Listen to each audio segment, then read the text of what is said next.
We will hear argument first this morning in Case 2366, Trump versus New York. General Wall. Mr. Chief Justice, and may it please the Court, this case should be over. The District Court held that appellees would be injured because illegal aliens would be chilled from participating in the enumeration. But that counting is now over, and whatever chill ever existed has thawed. Appellees therefore pivot to possible future injuries. But as of this very morning, career experts at the Census Bureau confirmed with me that they still don't know even roughly how many illegal aliens they'll be able to identify, let alone how their number and geographic concentration might affect apportionment. And if they don't know, certainly the other parties to this case do not. The Court therefore should follow the course charted by the three-judge D.C. District Court last week, vacate the judgment below, allow the Secretary to comply with the memorandum, and allow any effect on apportionment to be litigated as it normally would be, in a post-apportionment lawsuit by parties with concrete injuries. On the merits, there's no procedural problem with the memorandum. The President may direct the Secretary to send him two sets of numbers so that he may decide how to exercise whatever discretion he has. The real fight here is substantive, over how much discretion the President has. Text, history, and precedent are all clear about the general test, whether one is an inhabitant. The question is how to apply that test to people who are present in the country illegally. Treating someone apprehended at the border on March 31st or scheduled to be removed on April 2nd as a usual or settled resident of the United States on April 1st flies in the face of this Court's cases, common sense, and any sound theory of political representation. The President has at least some discretion to determine that at least some illegal aliens lack enduring ties to the states, which means that the judgment should be reversed. I welcome the Court's questions. General, my first question goes to the very first point you raised. We expedited this case in light of the December 31 deadline for the Secretary to transmit the census to the President. Is that date still operative? Do you still need a decision by that date? Well, the situation is fairly fluid, Mr. Chief Justice. Because of the 2 weeks that we lost to the California injunction and some subsequent issues in processing the data, we are not currently on pace to send the report to the President by the year-end statutory deadline.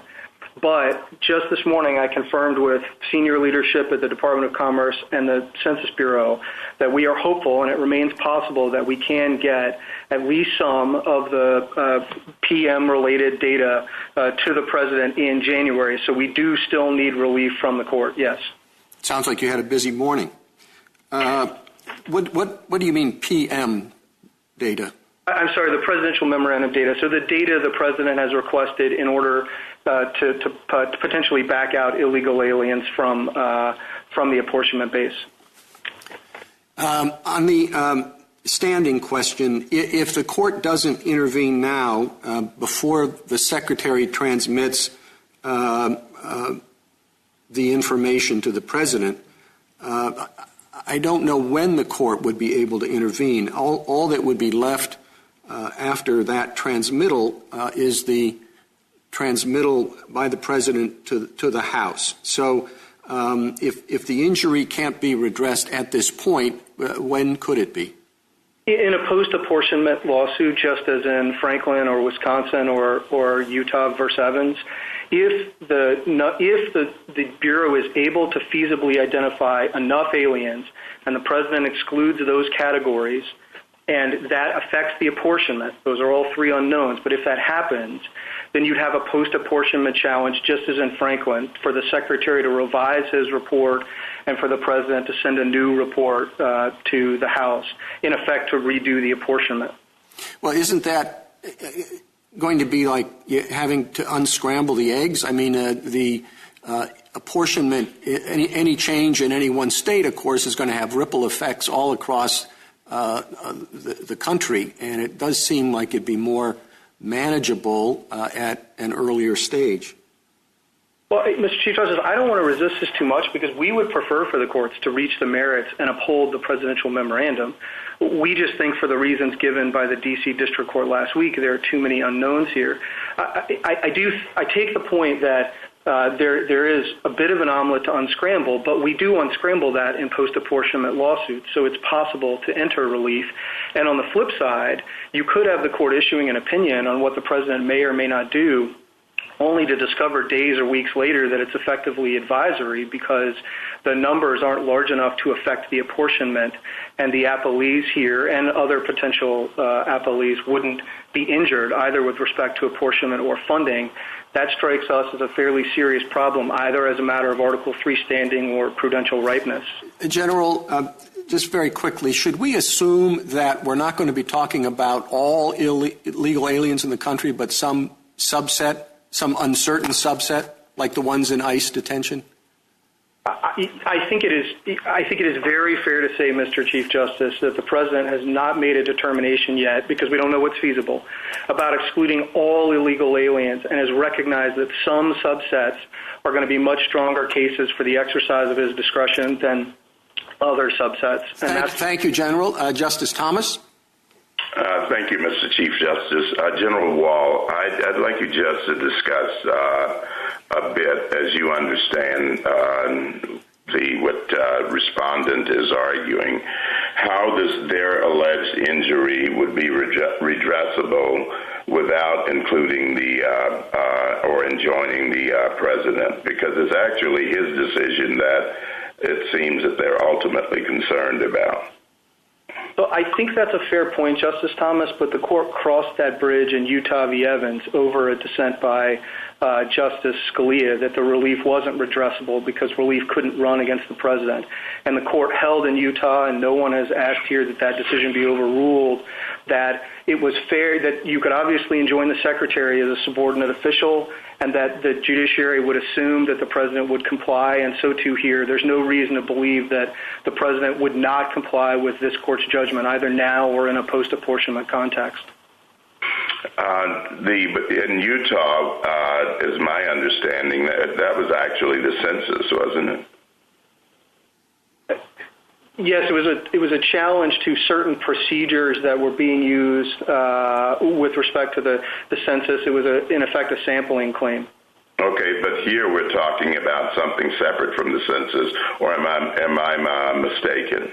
No, I think that's the other side's argument, Justice Thomas. I think they have seized on the fact that we've sometimes used the word census to refer to the counting and said, aha, look, the Census Bureau came up with a final number, and the president essentially accepted that, but then sought to back out illegal aliens. And I don't think that's right. The presidential memorandum makes clear that he was exercising his authority under Franklin to determine the apportionment base after the counting. And so I don't think it is certainly our position that this is not somehow outside or stands apart from the census. Could you actually, though, get the exact same information in a memo that's from the Commerce Department or the Census Bureau that says this is not the Section 141 report, but here's what we think those numbers look like? The statutory scheme seems to contemplate that the president will rely on the secretary's report in sending his submission to Congress. Now, Franklin says he's entitled to reform the data that the secretary gives him, but I think it would be a much more difficult question if he tried to act entirely outside of the process that the statutes set up. And obviously here he hasn't done that. He's just exercised his authority under Franklin to tell the secretary that he wants to look at different sets of numbers so that he can make a decision about the apportionment base. Well, it just seems to me that, I don't understand why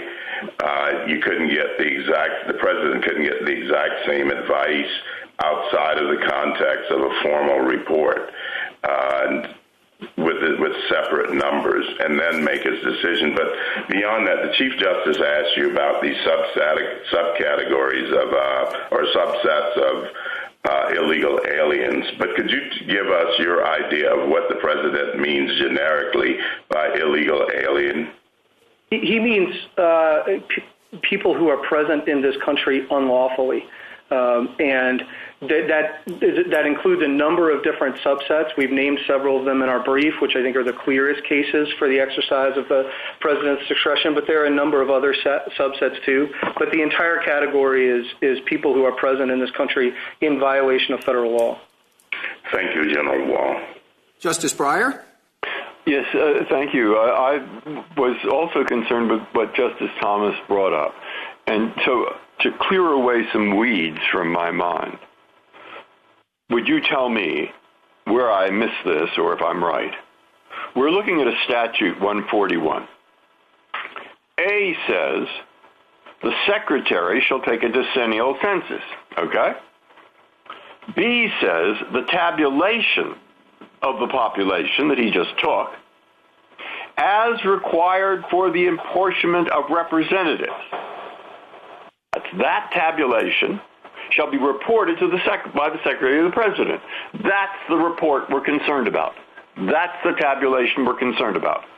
And it is based on that, where you go to 2A, the President shall transmit a statement showing the whole number of persons for the purpose, again, of apportionment. So we're not interested in other ways. We're interested in this report, in this tabulation under 141B. Now, if I'm right so far, the President's order says, I'll tell you why I want that. I want that because it's our policy that illegal aliens will not be included in the census. I can't tell exactly what ones. It doesn't say that. It just says illegal aliens will not be included. And he asked for the report so he can do that. Now, if the Constitution forbids him to, or if the statutes forbid him to subtract from the tabulation for purposes of the statement, if it forbids him to subtract those illegal aliens, or to the extent it does, the tabulation and the report are not the tabulation required for the apportionment of the census. And therefore, he cannot ask. He cannot ask the Secretary for that report to contain that information. Right or wrong? And if wrong, why? I think I agreed with you up to the very end, Justice Breyer. I think you correctly understand how these statutory provisions, which were passed together in 1929, work. And I think it's true that if the Constitution or the statutes constrain the president's ability to back them out, then that would mean that his statement, setting aside judicial review, his statement to Congress under 2AA would be unlawful. But I don't know that any of that is a constraint on his ability to simply request the information from the It is not the information, if it's unlawful, that is required for the apportionment of the House of Representatives, because it is illegal.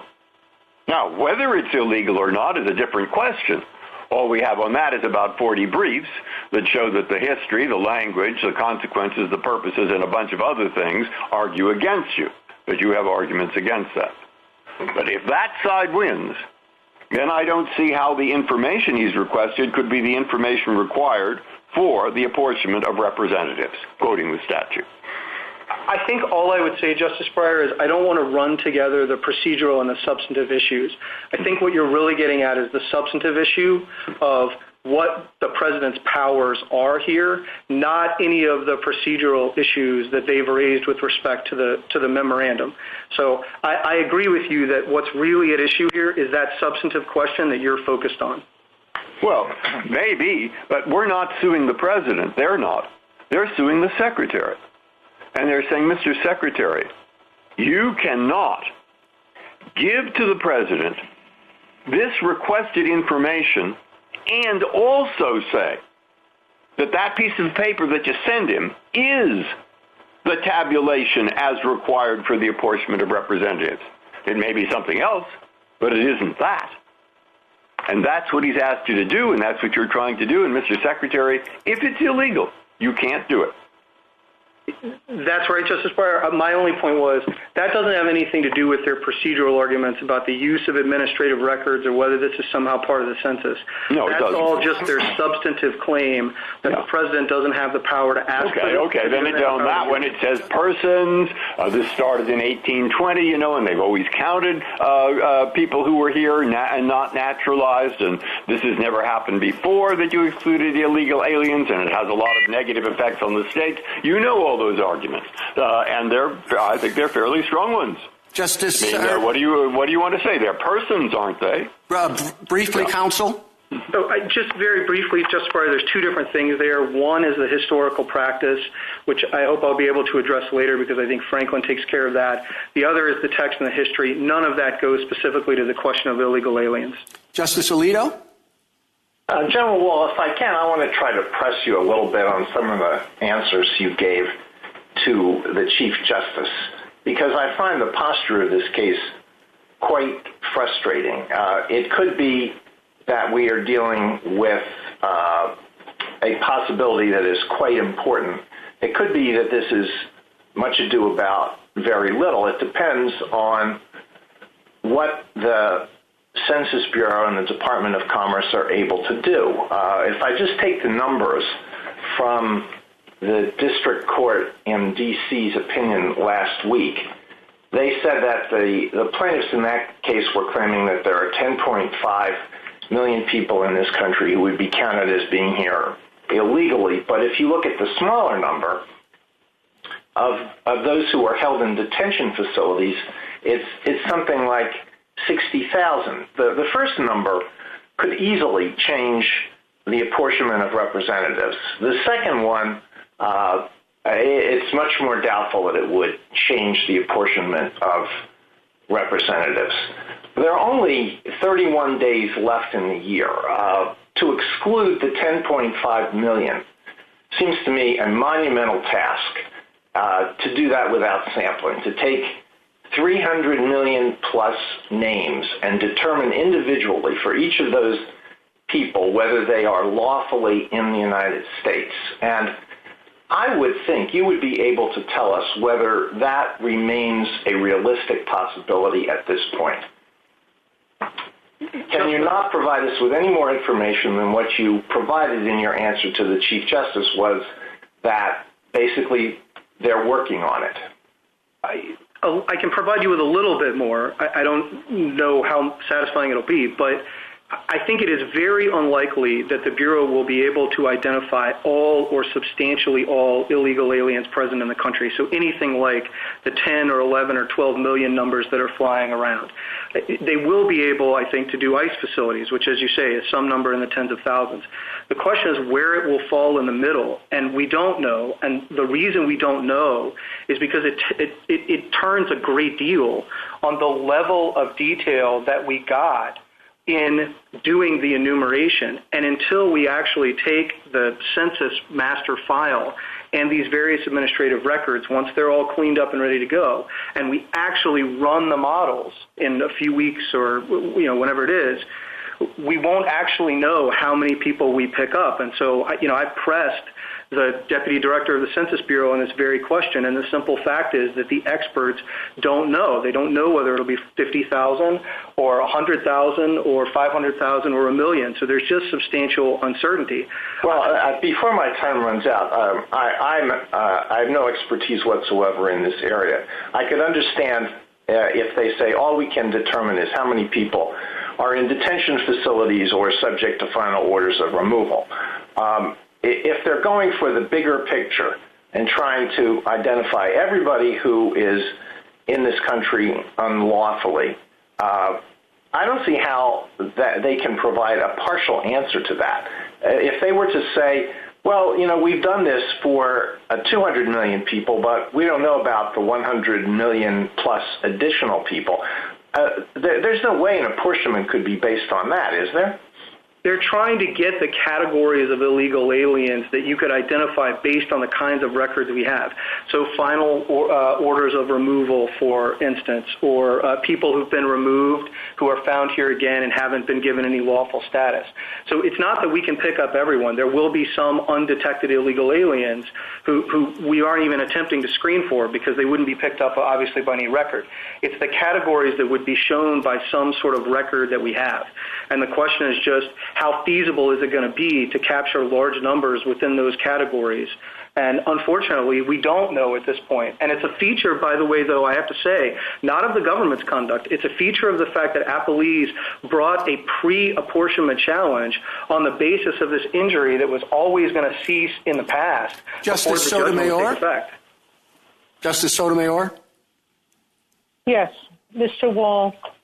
As I understand and read the memo, the president's memo, he says he intends to exclude every alien who does not have permission to be here in the United States. Now, yes, he limits this to where it's feasible to identify that. But right now, his policy is, if I can identify them, no matter what the reason is for them being an illegal alien, I'm going to exclude them from the census. Following up on Justice Alito's question, aren't those the very categories that you already say that we've been told there are going to, some of them, who's in ICE, is going to come by December 31st? And then by January 11th, the Census Bureau says that it intends to provide the president with the information, quote, necessary to fully implement the presidential memorandum. I'm quoting the Census Bureau. So if I take that at its face, it means that the number is not going to be 60,000. The number intended is substantially large. And I think that was Justice Alito's point, which is the Census Bureau has been collecting data about undocumented immigrants from other agencies for over a year. I don't see how you can represent to us that you don't think it's going to be a substantial number. Three quick points, Justice Sotomayor. First, I don't think that's actually an accurate statement of the memorandum. You're certainly right that that's the policy, but there are two built-in limitations. One is whether it's feasible, and the second is whether the president decides that he has the legal discretion to exclude all of these subsets. And the subsets might have different legal analysis depending on the kind of ties they have or the type of status they have. But Mr. Wall, I'm a little bit questioning of that for the following reason. The Census Bureau already defines what residency is, where you're living, as a snapshot date of April 1st, 2020. Now, whether you're in a prison, in ICE detention, we're told by one of our amici that 57% of the people in detention will eventually be released to the United States, either through asylum or through some other mechanism. So I am not sure how you can identify any class of immigrant that isn't living here in its traditional sense. That this is where they are, this is where they were on April 1st, and where they intend to stay if they can find any way to do it. Justice Sotomayor, based on my understanding from the Census Bureau, there is a real prospect that the numbers will not affect the apportionment. But as I said earlier to the Chief Justice, I'm perfectly happy if the court disagrees with us on that and disagrees with the analysis of the D.C. District Court last week and moves to the merits, because we think on the merits the court should uphold the presidential memorandum because at least some of the illegal aliens captured by the presidential memorandum don't satisfy the test for inhabitancy, either as a matter of the Constitution or the statutes. Well, what you're saying is the memo says, I think anyone, presidential memo says, I think anyone without papers should not be counted. Now you're saying, well, maybe the president will limit that subcategory. But that's not what he's asking for. He's asking for all of those illegal aliens that can be unidentified. And wouldn't Heller defeat this argument that we shouldn't rule? In Heller, we knew that there were certain people who states could legitimately bar from possessing guns in their homes. But we didn't say because there's that subset, we're not going to declare what the general law is. So why shouldn't we do the same thing here? You can't exclude illegal aliens because they're undocumented. The court would have to conclude, in order to say that, as the district court here did, that the president doesn't have the discretion to exclude any illegal aliens from the apportionment base, even some subset, because the injunction here prohibits him from getting any of the information he needs to exclude any subset. And he did make clear in the memorandum that although as a matter of policy he wanted to exclude the entire set, that he had not yet made a judgment on whether he had the legal discretion to do that for the entire class. He wanted to see what Justice Kagan from the Bureau. General Wall, I guess I'd like to keep going with the line of questioning that the Chief Justice and Justice Alito talked about as to what categories we're talking about. As I read you, you're saying, well, yes, there's this small category of ICE detainees. That seems pretty feasible, but that's just tens of thousands of people. So how about a few others? As I understand it, there are almost 200,000 persons who are subjects to final orders of removal. Will the Bureau be able to report on those? It is working very hard to try to report on that subset, yes. Okay, there are 700,000 DACA recipients. Will the Bureau be able to report on those? It is working on that, too. We can't be certain at this point, and we don't know what the president will decide to do with respect to that set. He has right. Obviously you have papers, all kinds of records on those people. So I would think that sounds pretty feasible to me. But the problem is the matching, Justice Kagan, right? We have the administrative records. What we don't know is the number that participated in the census, either through questionnaires or other proxies, and that provided sufficient detail to do the matching. That's the problem here. Okay. How about the 3.2 million non-detained individuals in removal proceedings? It's the same thing. We have to have reliable information on them, and that information has to match up with what they've provided to the census. So what I'm getting from you is we can get very easily to 4 or 5 million people who you have extensive administrative records on. And you're saying, well, there's a matching problem. So I guess this goes back to Justice Alito's question. You're 30 days out. It seems to me you either know whether you can do matching or you don't know whether you can do matching. Why the uncertainty on this? Because until you actually compare the one set against the other set, you just don't know how many hits you'll get. But again, Justice Kagan, I'd love to move to the merits, because if the court decides we're wrong and that this really is teed up constitutionally or prudentially, even though there may not be an effect on apportionment, I think that there are good reasons that we haven't yet talked about why the entire category of illegal aliens shouldn't be thought to qualify under the inhabitancy test. Can I ask, before we go to the merits, Mr. Wall, how would a post-apportionment challenge of the kind you talked about earlier work? It seems to me that the time period, once it's post-apportionment, is very crunched. States have to do their own redistricting. How exactly does that work? What's the timeline on it? Well, here the timeline is even easier than in a normal case because the district courts have already decided the merits. So I think this is going to move even more quickly than this round of litigation, which obviously only took a few months. But you bring the case, you get the order to the secretary to fix the report, and then the executive branch would have the option of seeking review in this court. That could all play itself out fairly quickly, I think. Fairly quickly, like what do you think it would play itself out till? When would the end date be? I couldn't say, Justice Kagan, because it depends on when the report gets to the president, how quickly the district courts enter relief, and then the party that's aggrieved comes up to this court. But I would think a matter of a few months. Do you think that given that you're uncertain when the report will go to the president, this goes back to the Chief Justice's first question, that there's something to be said for not following the expedited procedures that that you asked us to follow, and just sort of keeping this around in a normal way, and you could tell us whether expedition was necessary when you knew? I think the problem, Justice Kagan, is this is all fairly fast-moving, and if the court doesn't enter some kind of relief, we would face a real prospect that the Secretary would never be able to send the report to the President, and the President then wouldn't be able to turn around and send a report to Congress. So, no, there's a live controversy between the parties in that sense, which is we want to be able to have the President exercise his power, and the injunction currently blocks us from doing that. It's just no longer founded on some injury to the appellees that is sufficient for standing or ripeness purposes. Thank you, General. Justice Gorsuch? Good morning, Mr. Wall.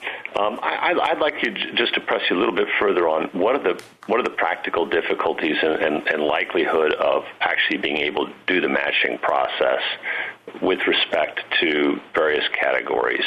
It seems like the one common ground is that the 10,000 or whatever number it is currently in ICE detention is something you think will happen. Beyond that, can you give us any sense of the difficulties or likelihoods? I can't, Justice Gorsuch. The Bureau is working very hard, but as I say, until they actually do the comparison, we just won't know how many identifications we're able to make and whether that stands to affect the apportionment. So is it a reasonable prospect to think that it would be limited to the number of persons currently in ICE detention? I think that's possible, but it is also very possible that they will be able to do more. As I say, we don't know at this point. I wish I could provide the court with more certainty. I can't. That's why we think that the court should vacate the judgment and not get into this. But if the court disagrees, as I say, I would love an opportunity to turn to the merits and talk about why I think they can't satisfy either half of the usual resident test, either the residency or the usual or settled requirement.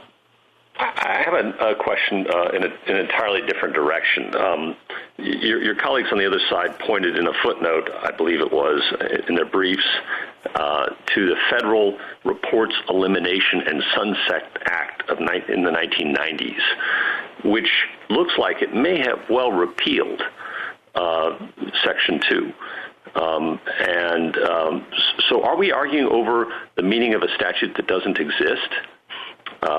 I had hoped to get some response from the government on that in its reply brief, but didn't see any. Perhaps I missed it. And what is the government's view about the status of Section 2? New York suggests, well, maybe it is repealed, but to the extent the government wishes to comply with the repealed statute, it has to follow the repealed statute's terms. That's one response. Another response is that the only thing repealed were reports, and this is a statement. Does the government have any views on any of that? Yes. In our view, it's not an annual, semi-annual, or other periodic report covered by FERSA, the statement, which is why in 2001 and 2011, the executive branch sent over the statement and the House reapportioned as the statutes require. It's never been litigated. I'm not aware if we've even ever briefed it, but we, in our views, there were various things on the clerk's list that I think clearly do not qualify as the type of report covered by FERSA. And in our view, this statement under 2A subsection A is like those things. It's not a other periodic report. What do we do about the fact that it appears to be expressly referenced by statute in their reports to the President continued the decennial census report, Section 2A, right there listed. So, sorry, just to be more clear, we don't think the language picked up everything on the clerk's list because there were things on the clerk's list that wouldn't qualify. It only picked up things on the clerk's list that qualify as an annual, semi-annual, or other periodic report. We don't. And periodic doesn't include every 10 years? We don't think the other periodic report picks up the statement, which there's a deadline under the statute, but it's not as if it has to go over at some set period or on a particular date every time. So we don't think that statement qualifies. Okay. If I were to disagree with you and think that every 10 years does appear to be a regular periodic report specified by on a list, what then? suppose there'd have to be supplemental briefing from the parties, Justice Gorsuch. It's not jurisdictional. Nobody's raised or addressed it. Thank you, Mr. Wall. Justice Kavanaugh? Thank you, Chief Justice, and good morning, General Wall. You forcefully argue that there's too much uncertainty, that the dispute will become a concrete Article III controversy only after the President transmits the statement. But I want to button up some things on that to make sure we're on the same page and follow up a bit on what Justice Kagan was asking you. First of all, you're not saying as to judicial review, not now, not ever. You're just saying not now, as I understand it. But as Justice Breyer indicated, the posture of this will change after the President transmits the statement, and there's a question about injunctive relief against the President. So I think you're saying that we can assume, as the Court has before, that the President would comply by a declaratory judgment requiring him to transmit calculations that include those non-citizens living unlawfully within the country if we were to issue such an order after the President transmits the statement. Is that accurate? Yes. Okay. And your argument for waiting is based on uncertainty. Uncertainty, again, as Justice Kagan and the Chief Justice and Justice Alito were asking about the numbers. But one thing that was in the DDC opinion of Judge Katz's, joined by Judge Friedrich, was that it will be not possible to exclude all non-citizens living unlawfully in the country because that would require the use of sampling, is what the opinion said, and that the memorandum, the presidential memorandum, rules out the possibility of using an unlawful method. Is that accurate, or what's your response to that? We're not sampling. This is what I was trying to say to Justice Kagan earlier. We're taking the records from the administrative agencies, and we're taking the data given by individuals with respect to the census, and we're comparing them. We're literally trying to individually identify people who are present in the United States in violation of federal law. And because we are not sampling and we are doing this fairly cumbersome matching process, it's just not clear what results we're going to get or whether it's going to affect the apportionment. Well, is it possible to exclude? Is it possible to get the information to exclude all non-citizens living unlawfully in the country, or is it possible only to get information as to subsets at this point? You may not know the answer to that. No, the latter. It is only possible. The records will only cover particular subsets. Okay, so it's not possible to exclude all non-citizens living unlawfully in the country, correct? No. If you took somebody who crossed the border illegally, was undetected, and did not participate in the census, that person might not be found in any administrative record, and they wouldn't be on the other side of the ledger either because they didn't participate in the census. That person just would not be captured by this process, not even arguably. And then on the question of ripeness or standing, our doctrine, as I see it, parts of the ripeness inquiry are really similar, if not identical, to parts of the standing inquiry. If you look at the phrasing in cases like Ohio Forestry on ripeness and cases like Susan B. Anthony on standing, the key point, I think, is that the memorandum imposes no obligations on the plaintiffs to do anything at this point, unlike, for example, a typical agency regulation that might say impose some duties or requirements on the plaintiffs, and we allow pre-enforcement challenges. We've called that lack of ripeness. We've called that no standing. Do you think it matters which we call it, and do you agree that the two inquiries overlap on that particular kind of analysis? Yes, there is substantial overlap. We've framed it as a constitutional matter because we don't think they satisfy the constitutional minima. But if you thought they got the toe over that line, then you'd get the same analysis, I think, as Judges Katzis and Friedrichs did as a matter of prudential ripeness. So I agree that there is a lot of overlap, and obviously under Steele Co. and Sinechem, you can do prudential ripeness before the merits because it's a threshold doctrine. So nothing requires the court to do Article 3 rather than to do it as a prudential matter. Thank you, Justice Barrett. Good morning, General Wall. I'm going to let you talk about the merits for a minute here. You know, as Justice Breyer said, a lot of the historical evidence and the longstanding practice really cuts against your position.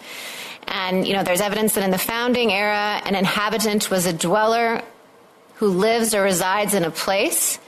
You do have this Vattel quote that defines an inhabitant as a distinguished from a citizen, as a stranger is permitted to settle and stay in the country. Do you think that Vattel quote is your best evidence? Well, if you look only at the founding, I think the Vattel quote is good. I think Madison in Federalist 42, when he talks about a state allowing you to become an inhabitant, is fairly powerful. And what I'd say is, look, there isn't a lot of attention given to the specific question of illegal aliens for the first half of the country for obvious reasons. But the court does have to deal with the residence or dwelling question in other statutes. And the answer it consistently comes back with is, if you've entered illegally, you are not treated as if you're dwelling or residing here. You're treated as if you're stopped at the border. And the other side doesn't really have any answer to why those cases shouldn't equally apply here and say, look, if the test is usual or settled resident, you're not thought to be a resident, and even if you are, there's nothing usual or settled about your residence if your presence is violating federal law and the sovereign hasn't agreed to let you stay. But if an undocumented person has been in the country for, say, 20 years, you know, even if illegally, as you say, why would such a person not have a settled residence here? Oh, so take long-term embassy personnel, so somebody who's worked at an embassy for 15 or 20 years, Justice Barrett. That person certainly has ties to the community, and yet we have excluded them in some past censuses because they're not the sort of ties, just as with illegal aliens, that amount to residence or dwelling, or what Franklin calls allegiance or an enduring tie. And so too federal personnel overseas. They're not residing here. They may spend years at a time abroad. But we still think they have the kind of tie that counts here. And so I think I'm not disputing at all that illegal aliens form ties to the community in the sense you're talking about. But they're not the sort of ties that are sufficient to qualify you within the apportionment base because they don't count toward residence or dwelling within the meaning of these federal statutes. But you can see that illegal aliens have never been excluded as a category from the census. Yeah, well, yes, we have taken account of alienage in certain ways before, but yes, and that's the best argument on the other side. There is a historical practice, and if we didn't have Franklin, I think it'd be tougher for us. But we know from Franklin that the fact that you've got a fairly unbroken practice doesn't necessarily mean it's constitutionally compelled. They need some evidence that has to be the rule as a constitutional or a statutory matter. And that's what they don't have. They have a bunch of historical evidence that the founders and the framers of the 14th Amendment didn't want to limit it to citizens or voters. Completely agreed with all of that. But what they don't have is any evidence that they specifically wanted to include illegal aliens because they thought even if you came here in violation of the law, you were nevertheless an inhabitant. That's the very question that in other contexts the court has answered in the negative by saying you're not a resident. So it's just been an unexercised discretion. All along they could have been excluded from the census, and the fact that they had not been excluded before doesn't mean the president can't make the choice to do so now. Well, so too in Franklin, Justice Barrett, but I guess I'd qualify it a little bit. For the first half of the nation's history, the question doesn't come up because you don't have federal immigration restrictions. And for much of the second half, it doesn't matter nearly as much as it matters now. So, look, I'll certainly grant that no president has made this judgment before. No president's ever focused on it before. But I think in order to say, as in Franklin, that the president can't do this, he can't include there was federal overseas personnel, even though they hadn't been included for a host of censuses. They need to point to something in the text or the history that clearly mandates that they be included in the apportionment base. And that's every illegal alien. It's not only the ones you're talking about that have ties to the community. It's somebody who's apprehended at the border and in an ICE detention facility, sometimes only for a day or two before being sent back to Mexico or the Northern Triangle. A minute to wrap up, General Wall. Thank you, Mr. Chief Justice. So just as I was saying earlier, we think that there are a handful of unknowns here. What it will be feasible for the Bureau to do, whether the president will decide to exclude all of the subsets that are feasible. The memorandum clearly indicates that the president hasn't made that legal judgment. He's made a policy call, but not the legal judgment, and the effect on apportionment. And as I said to Justice Kavanaugh, we don't think it matters whether the court labels that under Article 3 or prudential ripeness. But we're happy for the court to disagree and go to the merits because there is a fairly small window of time here for the court to decide the merits. On the merits, they can't satisfy either half of the test. They're not residents, and there's nothing settled about their residence, and they've not offered any coherent theory of political representation why all illegal aliens should be included in the apportionment base. For those reasons, if the court reaches the merits, we think it should reverse and uphold the memorandum. Thank you, General Wall. General Underwood. Mr. Chief Justice, and may it please the court, the Constitution and laws require that seats in the House be apportioned according to the number of persons in each state.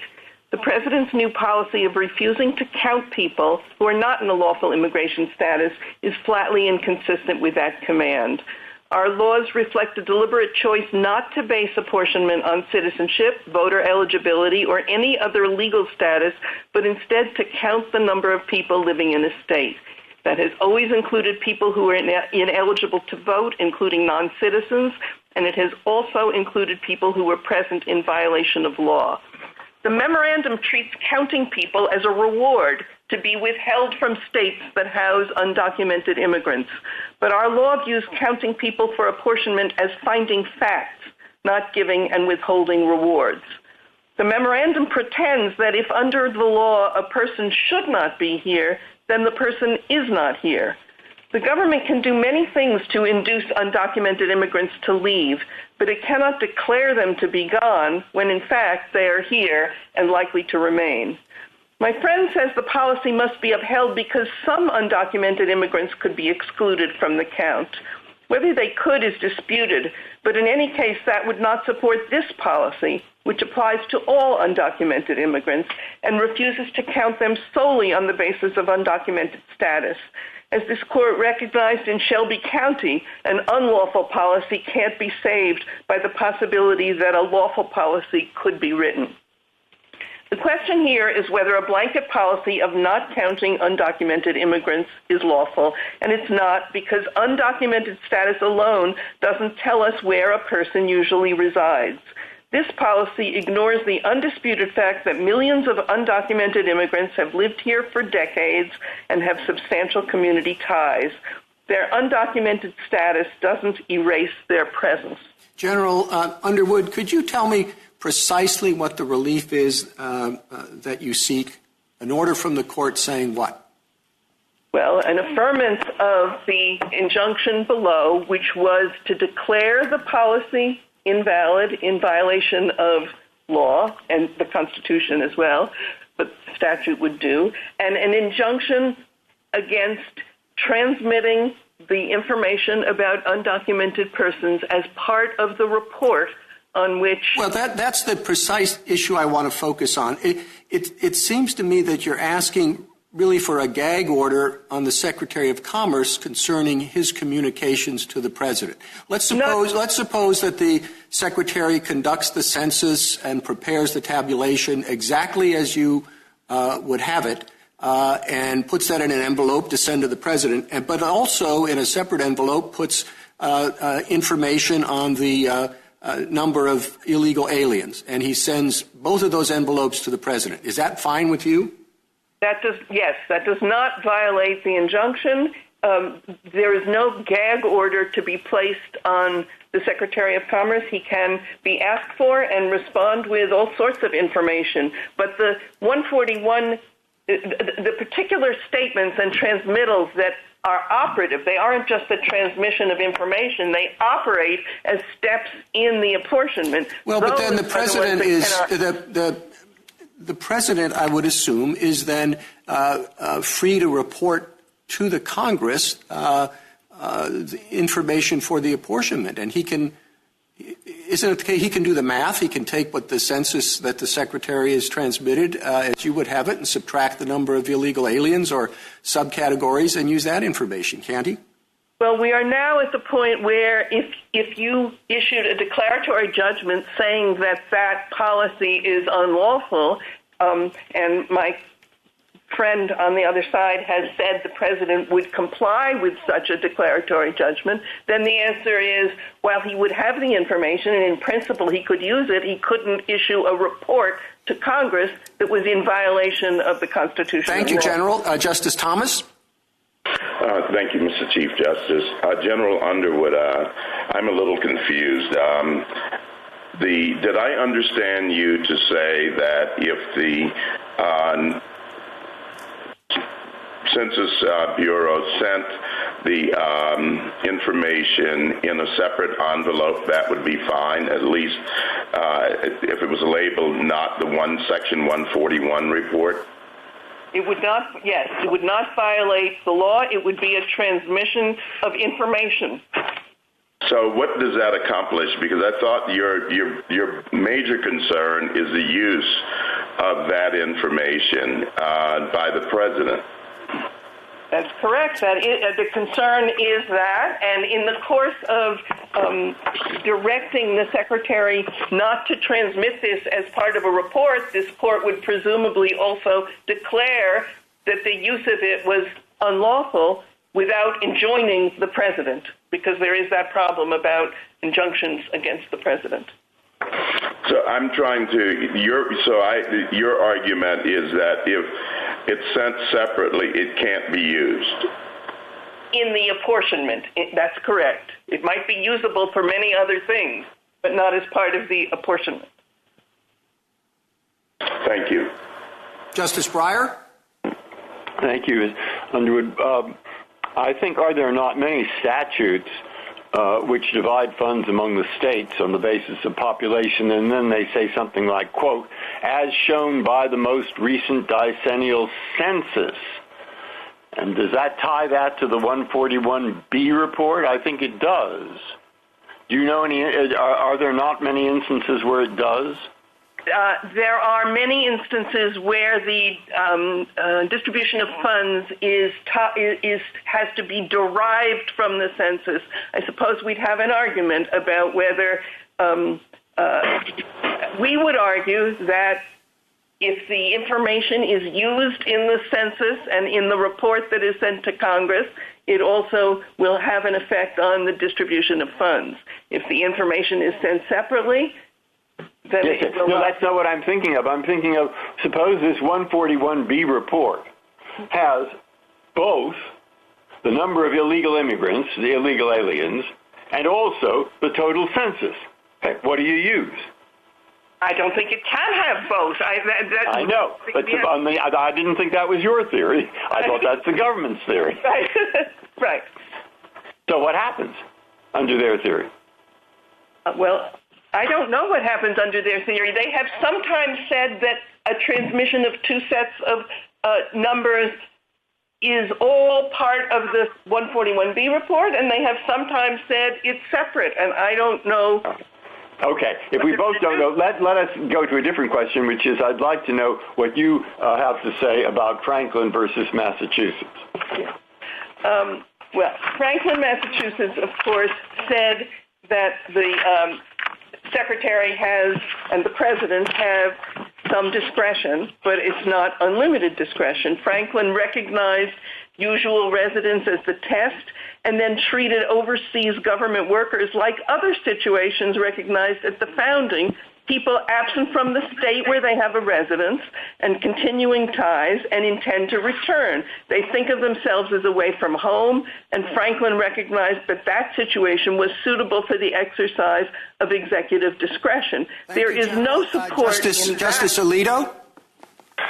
Thank you. I have two questions that are important to me. I hope I'm going to be able to squeeze them both in my time. The first concerns your answer that it would be fine for the Secretary of Commerce to submit numbers that exclude illegal aliens if it was done in a separate document. Once you can see that, unless you are asking us to overrule what Franklin said about the President's directing the Secretary to reform the census, then I don't really understand where your argument is going.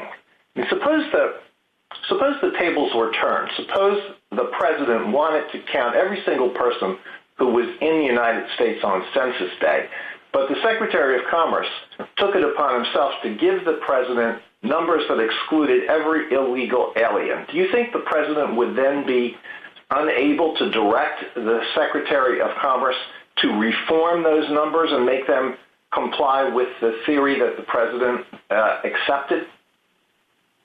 The president would, under Franklin, have the ability to direct a reformation of the census. There would be the same question. Well, it would be a different question. There's always the question whether that reformation is constitutional or not. Yeah, well, that goes to the substance of the issue, which I do want to get to. But if once you concede that two documents are possible and that the president can ask the secretary to reform the numbers that are sent to him, I don't understand why there isn't why the situation where both sets of figures are submitted in a single document is any different. It seems like a totally meaningless formality. It's not a meaningless formality in the sense that this is the moment in the process when judicial intervention can operate. The problem arises because once the president, because of the reluctance of the court to enjoin the president. So the injunction operates against the secretary and what he can transmit, and then the president, and in telling the secretary what he can put in the 141 report, the court will also be telling the president what is lawful to use in his report to Congress. Justice Sotomayor? If I can move on to my second point. I want to give you 6 categories of people and ask you to answer yes or no to the extent you can, whether you think each of these people in each of these categories must be counted for apportionment purposes. First category is a foreign diplomat who was posted here for 3 years. No, because he's... for several reasons. Because he's a no. All right. A tourist who's here on a valid visa. No. A tourist who overstays her visa and is therefore here illegally. Well, that person is now outside the realm of we expect them to leave, and so that person is a resident like any other undocumented person. Justice Sotomayor? Justice Sotomayor? General, I see this as being very similar to Franklin because I think you're arguing, and I think the Solicitor General agrees, that the president has to use only the numbers that are given to him by the secretary. If the secretary gives him illegal numbers to exclude, then he can't use an outside report to exclude those people from the apportionment. Is that correct? He cannot do an illegal report, yes. And he can't use a separate report. The tabulation has to provide him with the numbers that he uses, correct? Correct. And so if it is illegal for him to exclude illegal aliens, sorry for that, then we can do exactly what we said could be done previously, which is to order the secretary not to give the president illegal numbers, correct? Correct. So that's your point, which is if he's going to tabulate and exclude illegal aliens, we have to decide as a matter of law whether the word persons, as used in the statute and Constitution, who live here, permits the exclusion of illegal aliens, correct? That's the legal question. Correct. If he later decides that he wants a particular category of people to be excluded who are illegal aliens, then he gives a memo to the census secretary earlier that says, this category, I think, should not be here for these reasons. And if the secretary says, I'll give you those numbers, then we would have an identical Franklin decision where they could come in and sue and say to the secretary, no, you shouldn't permit those illegal aliens, or yes, you should, whatever the answer is, correct? Agreed, yes. And that's what's missing here, which is the president is asking to exclude, give numbers on a category of illegal aliens that of any kind, and some of those numbers legitimately cannot be included. That's your argument, correct? Yes. Justice Kagan? General Underwood, if I could take you back to the standing question. This is the way I understood what came out of General Wall's minutes. The government has tons of records on tons of people. I mean, we're not just talking about ICE detainees. By the time you think about DACA recipients and people in removal proceedings and a number of other categories, you easily get over 4 million people. But General Wall says that that's not the problem. The problem is a matching problem. And essentially the department has not yet sort of gone through this process of trying to match those numbers with the answers to the census questionnaire. Now, I don't really quite understand how that process works, so I'm wondering if you do, if you can tell me whether you think it's credible that the Census Bureau at this point would not know approximately how many people they'll be able to exclude of all the people that they have administrative records on. And I guess the second question would be, is that what we should be focused on, or is that an unimportant question? Well, I am not a master of the technology here. I do know that there is a process by which matching occurs, and I do not know, I cannot opine on how successful they will be. I can only say that what we have is a lot of evidence that they have a lot of numbers available, that they are working as hard as they can to do as much of this as they can, that subtracting just some of that 4 million or so from the count would be enough to take a seat away from one or more states, and that speculation at this point, what we have on the side of uncertainty is speculation. We have repeated representations from the Census Bureau and the Department of Justice that they've been working on this since July 2019, and they're now starting to tell us about the categories that they will be able to identify and match, and that if there turns out to be a problem, there isn't enough here to be the basis for any judicial action. It's speculation that they won't be able to do it at this point. So it seems to me that it would make sense, it might make sense for this court to wait a couple of weeks and find out whether there's more information that would shed some light on this question. Justice Gorsuch? Thank you, General. Good morning, Ms. Underwood. If it is a matter of speculation whether they're going to be able to include or exclude, why isn't that a standing problem or a rightness problem now, if we must rule now? As I understand it, they can't use statistical sampling, so they're going to have to match their detention records or their docket records against the actual enumeration in the census. And at the present, they tell us that they might not be able to do more than maybe the aliens in ICE detention facilities, which would be in the tens of thousands, and perhaps not affect any apportionment at all. Well, I think that they're not saying they're only going to be able to do ICE detention. They're saying that that's a group they already know they'll be able to do, and that they're working feverishly to do the same for other groups.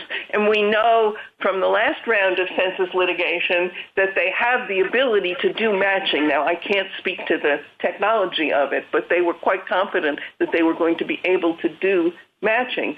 So it seems. But Ms. Underwood, I guess my question is, you can see that it's speculative as to how much they're going to be able to do, and once we're in that world, then it's speculative whether there's going to be any effect on the apportionment. And in that world, we have a standing problem, don't we? Well, I think that's not quite the world we're in. I think we have a substantial risk of injury, that all the evidence until very recently was that they were going to be able to implement the presidential memorandum, and that they are just now saying that they're not sure how fully they're going to be able to do it. So I think that's a substantial risk of injury sufficient for Article 3 standing, and I think there could be, as a matter of prudence, some interest in waiting to get more information, since they seem to also be saying there will be more information very soon. But I think we have Article 3 standing. We have a substantial risk. Justice Kavanaugh? Thank you, Chief Justice, and good morning, and welcome, General Underwood. As Justice Barrett's questioning illuminated, I think you have advanced forceful constitutional and statutory arguments on the merits of a categorical exclusion of all unlawful non-citizens. But I'm not sure that's going to be the dispute, and so I want to explore that. If we said now, as you want us to say, that the Secretary and the President cannot exclude all non-citizens living here unlawfully, suppose we say that, and then the President excludes not all, but some subsets, then we'll be right back here with litigation, correct? Well, I think that what you would have is you would have invalidated this policy, and he couldn't act, and the Secretary couldn't act pursuant to this policy. But couldn't, I'm sorry to interrupt, couldn't he then substitute a new policy consistent with the decision on all by saying we're going to exclude some subsets, and then there'll be litigation on that. We'll be right back here. Which is perhaps. I mean, now we're speculating some more about what he might do. I think it's sorry to interrupt, but I think the Solicitor General has indicated it's going to be very difficult, if not impossible, to exclude all. And I guess I'm wondering then, it seems like part of this is, and you've acknowledged this forthrightly, is the difficulty of an injunction against the President if we wait to post-apportionment or post-transmission. But the President, we've assumed in the past, would comply with a declaratory judgment. We've said that. The Solicitor General confirmed that today. Does that eliminate the problem that has forced or encouraged you to bring this litigation now? Well, it could mitigate it, but a declaratory judgment action has to be addressed to somebody who can act. I don't think you would issue a declaratory judgment action against the President, and if the Secretary has already done everything he's going to do, then it's not clear exactly who the appropriate recipient of that declaration is. Justice Barrett? Good morning. I have one question that's a follow-up to Justice Kavanaugh's question, and that has to do with the feasibility of counting all of these categories of illegal aliens. If, as General Wall said, the President and the Secretary of Commerce are only able to identify certain categories, and as Justice Kavanaugh said, if that means that there would be litigation on a case-by-case basis about whether such categories should be in or out, doesn't that cut in favor of waiting, that maybe there's no injury here because we're not really sure what the contours of the decision would be?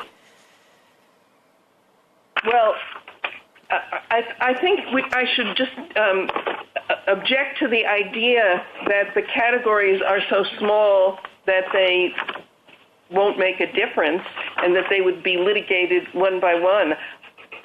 I think that the policy that the President articulated is as many as possible. The memorandum, while Mr. Wall said he was going to the President would exercise discretion after the information came in, the memo says to the maximum extent of the President's discretion. So the policy is clearly not to identify subcategories, it's to do as much as possible. And the categories that are available are just going to be whatever they can find.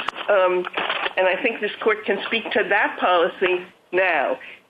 Is it likely that they would come back with other new policies? Perhaps. I don't think that would always be true. I don't think that's a reason not to decide the question that's here now. But what if we say that he cannot categorically exclude all illegal aliens? He says, fine, I'm not going to do that. I'm going to count everyone who's in an ICE detention facility, everyone who's in removal proceedings, and maybe say all DACA recipients. But I agree, I have reasons for thinking each of these don't satisfy the inhabitancy requirement. Wouldn't you just be back litigating those specific issues? Yes, I think we would, yes. Okay, thank you. My time's up. A minute to wrap up, General Underwood. The Constitution and laws provide that House seats should be allocated on the basis of total population. The framers wanted a system that could not easily be manipulated, so they decided to count just the persons living in each state. The policy here would, for the first time in this nation's history, reject that choice. People who live in a state without lawful immigration status still live there. They are not invisible. And like other residents, voting and non-voting, their presence requires attention from the government and the need for representatives to give that attention. That is the rationale for including them. The decision to refuse to count them has produced a live controversy from the moment it was announced to now. This court should resolve the controversy and reject a policy that would refuse to count millions of people who have lived here for decades, have jobs, mortgages, families, and community ties, and reside in a state under any reasonable interpretation of those words. Thank you, General. Mr. Ho? Mr. Chief Justice, and may it please the Court, for 230 years, dating to the founding, states have always held seats in the House according to the number of persons in each state, without regard to immigration status. Now, with respect to standing, the test under Susan B. Anthony is whether there is a substantial risk of injury.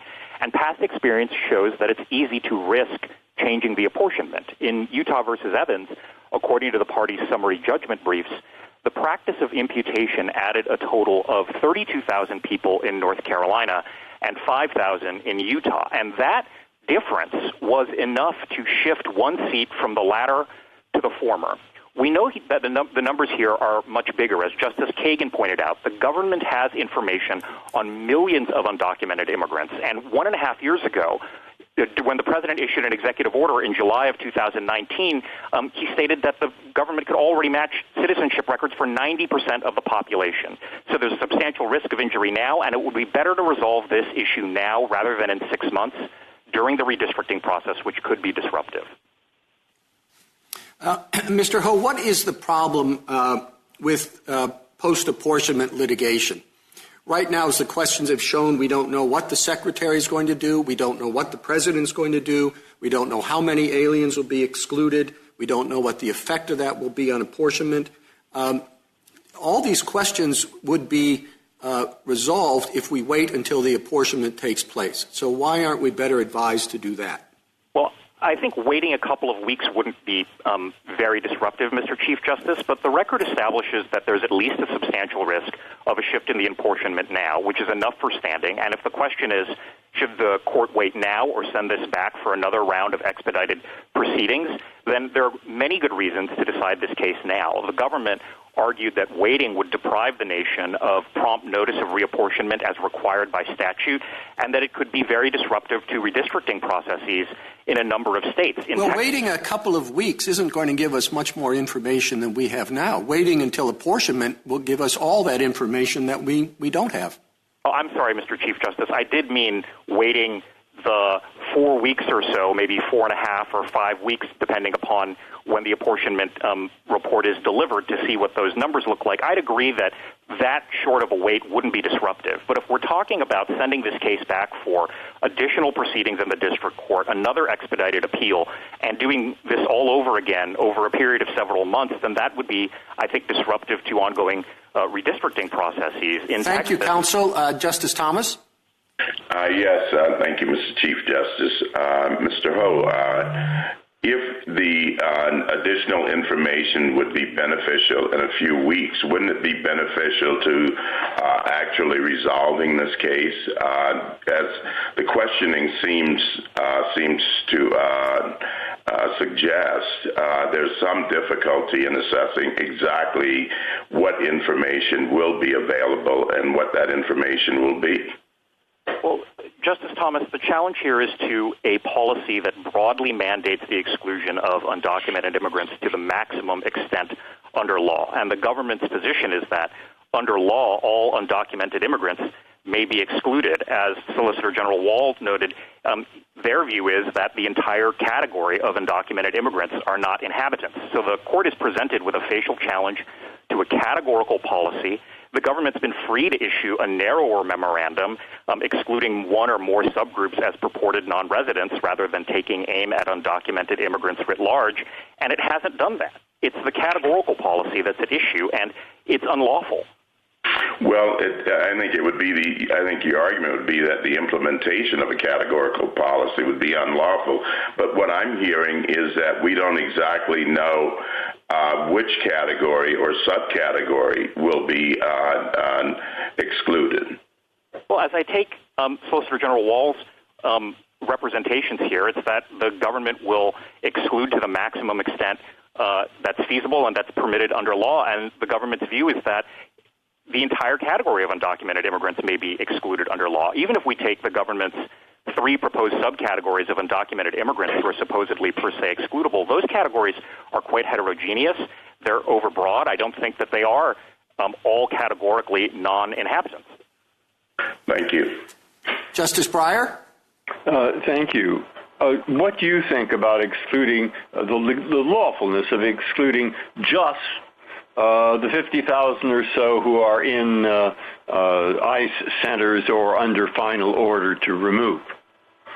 Well, Justice Breyer, the population of people in ICE detention, as I noted, is quite heterogeneous. Even under the government's definition of inhabitant, many of those people would qualify. You can be a lawful permanent resident and be in ICE detention. Even a person who is, say, detained at the border, that person can apply for asylum. In some years, more than half of asylum claims. Well, suppose you do change it slightly and say, I'm going to exclude, not count people who are under legal order to remove.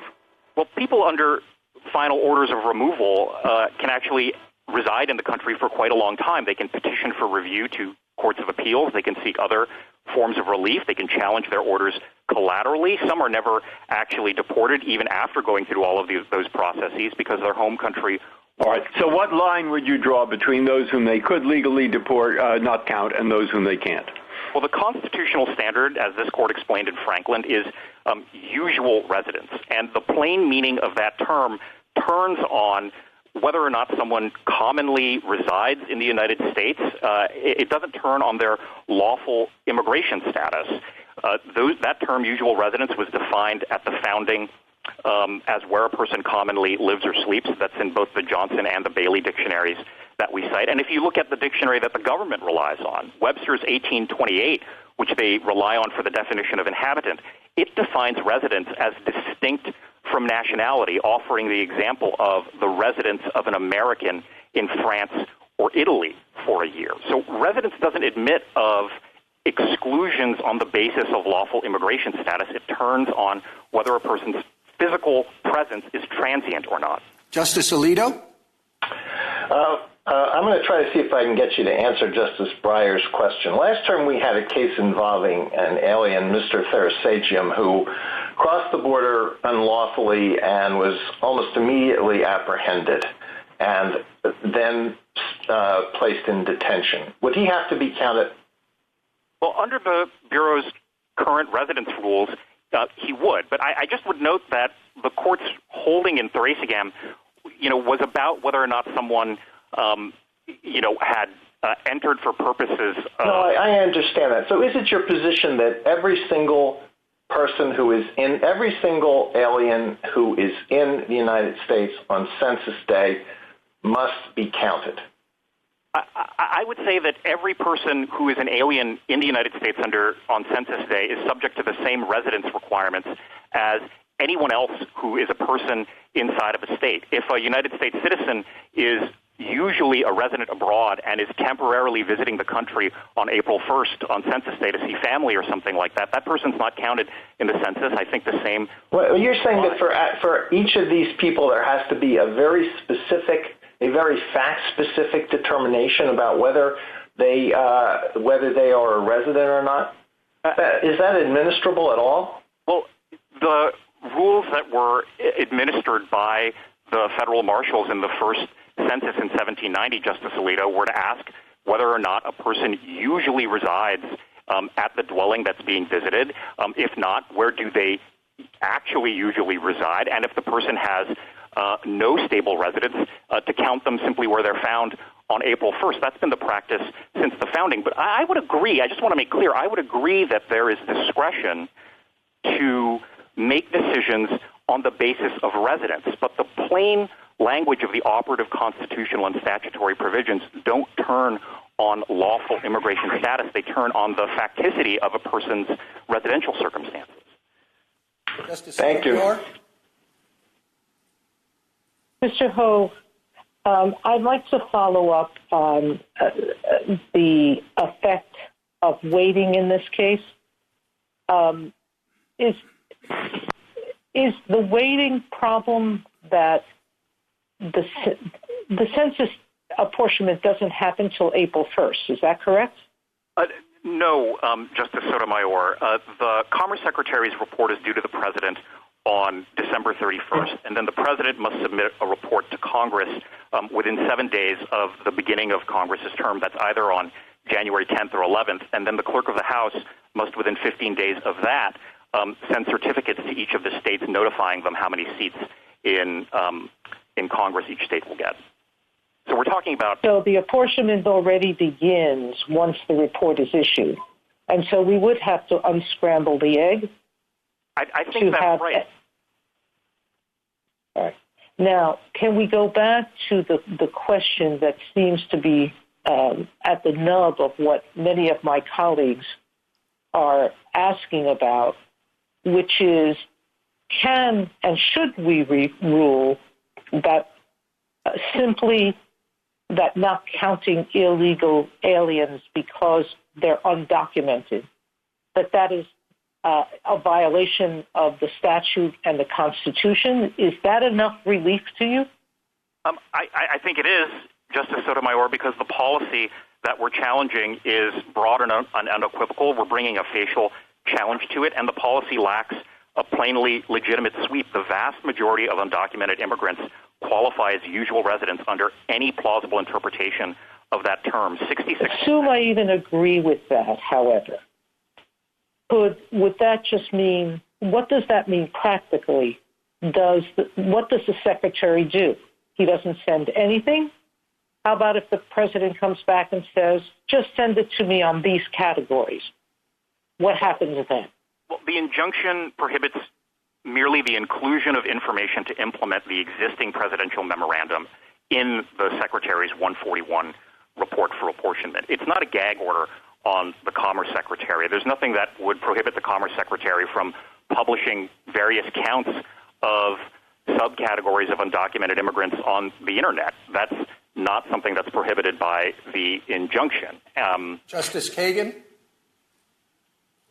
Mr. Ho, I guess I would like you to comment on General Wall's view of the feasibility of the matching process.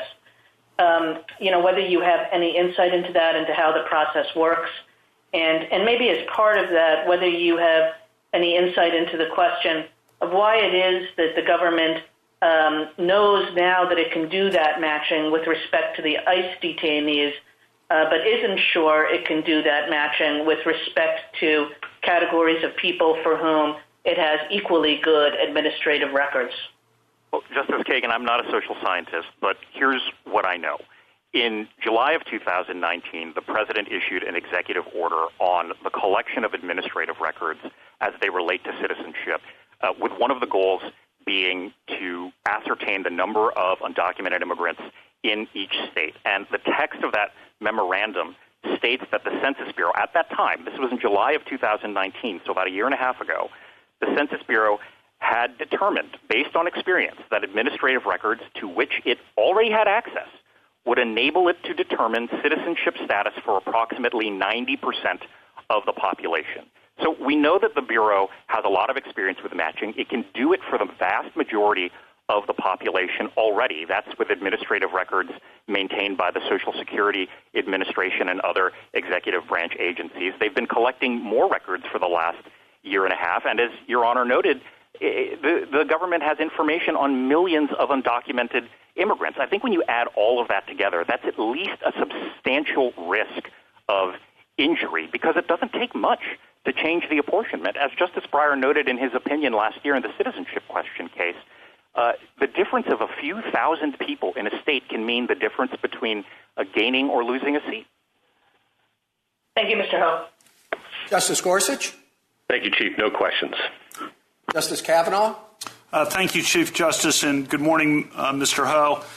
First, I want to make one point in response to something General Underwood said, and I'm hoping the Solicitor General can address this on reply about the declaratory judgment after apportionment, who that would be addressed to and how that would work. That's something that I would appreciate more from the Solicitor General on, but not going to be able to ask at that point. As to you, I want to ask you about your point that we should rule now because the memo expresses the intent to exclude non-citizens who are here unlawfully to the maximum extent under law, is what you said, and you quoted that a couple times. You also referenced, I think this is important, the memorandum says feasible, and I think the argument is revealed, as did the briefs, but the argument even more clearly, it's going to be very difficult. It's not going to be particularly feasible to exclude all of the non-citizens. We're going to be left with categories. How do we think about feasibility? Well, the government's identified three subcategories of undocumented immigrants, which in the last 2 pages of their reply brief. So I assume those are the ones that the government thinks are the most feasible. But each of those groups, I think, is overbroad. Those groups are heterogeneous, and to exclude any of them would violate constitutional and statutory commands. There's people detained at the border, but as I mentioned, a lot of people. But I'm sorry to interrupt, but could we rule to that effect now? We really haven't had briefing and argument on the particular subcategories.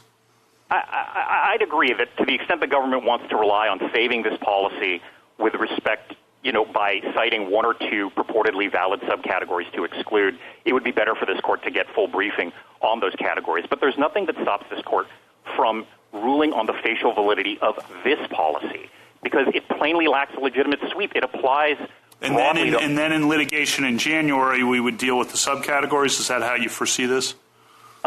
If that's what the president ultimately ends up doing and issues a new memorandum, I think that would be something that we'd have to deal with one way or another because the injunction in this case that was issued by the district court doesn't prohibit the exclusion of particular subcategories under a different memo than the blanket categorical one that's at issue in this case. Thank you. Justice Barrett? Mr. Ho, do you agree that there would be nothing wrong or there would be no legal prohibition against the president issuing a new memo articulating a new basis for excluding subcategories?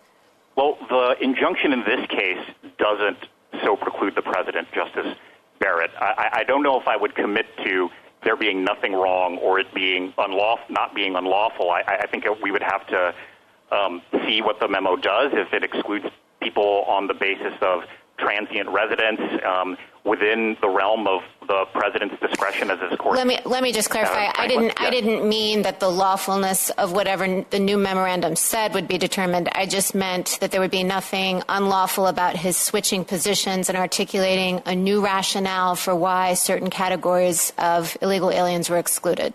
In that hypothetical, Justice Barrett, it wouldn't just be a new rationale. It would be an entirely new policy with a different scope in addition to different reasoning. But he could do that, right? The injunction in this case doesn't prohibit that. That's right. Now, whether or not that particular policy would be lawful, I think, would be a different question. As you told Justice Kavanaugh, that would be a bridge we would have to cross later, right? Like if he said, listen, it's just not feasible. We haven't been able to get the information. So this is why we're going to exclude those in ICE detention facilities, say. Well, if the reason were simply feasibility, but the basis for exclusion were that they were undocumented and their lack of lawful status, then I think that would run into the same kind of reasoning that this court pointed to in Shelby County. Right, excuse me, Mr. Ho, but in that instance, you're saying that the policy itself would be unlawful, but you're not taking the position that he is precluded at this point from changing positions and issuing a new policy, the lawfulness of which would be a separate question. Yes, of course, that's right, Justice Barrett, because the injunction below, is specific to the policy that's been issued and its categorical nature. Thank you, Mr. Ho. A minute to wrap up, Mr. Ho. In closing, Your Honors, no court, no Congress, and no executive branch before now has ever thought that undocumented immigrants could be excluded from the whole number of persons in each state. In 1868, the 14th Amendment based apportionment on persons, not citizens, specifically to embrace the entire immigrant population and to secure ratification by states with large immigrant populations. And in 1929, Congress mandated apportionment on total population, the plain meaning of which does not permit exclusions for immigration status.